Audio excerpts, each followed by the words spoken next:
Will Doc Rivers be able to get this team where it needs to be come playoff time? You know what? I've been having time throughout the show to reflect and think back what Doc could do in the locker room and how Doc could actually make you believe that the sky is green and the grass is blue. Doc Rivers is the type, right, that'll walk in and point out in film, Ray Allen could have had 30 points, and Ray Allen come off a pin down and he knocked down the shot on film, and Doc could say, run it back. Perk, that was a hell of a screen. And all of a sudden, I'll leave out of the film room feeling great, like, yeah, I'm the best screen setter in the league. Listen, Doc Rivers, and this is no knock on my guy, I love him to death. Eddie House, he's my brother for life.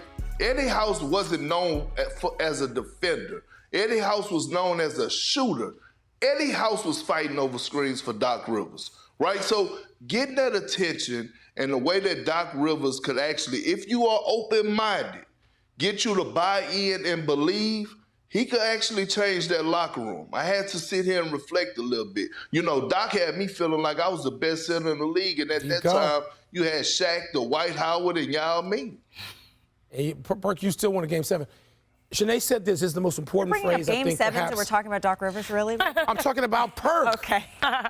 Shanae said this, and this is important. Managing stars.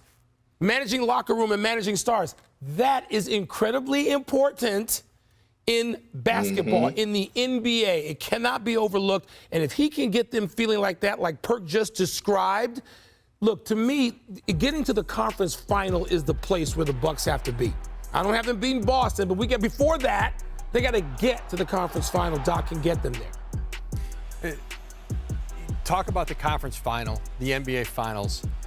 Doc has run into a roadblock for a very long time on the conference final in both. He's got a lot to prove in this job. Perk's talking about 2008, 2009, 2010. A lot's happened in Doc Rivers' coaching career since then.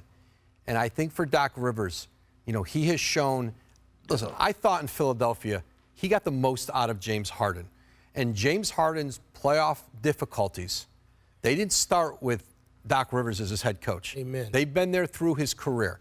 There were a couple games in a Boston series where he absolutely carried them. There were a couple games where he disappeared. We'd seen that. For the Clippers this year, that'll be their challenge with James Harden. He's their third best player now. They don't have to have him carry as much of a load.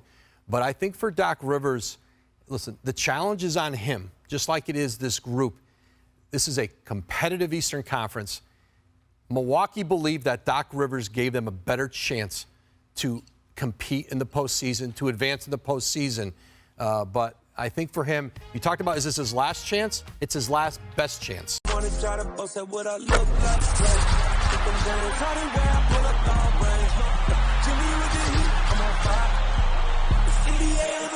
NBA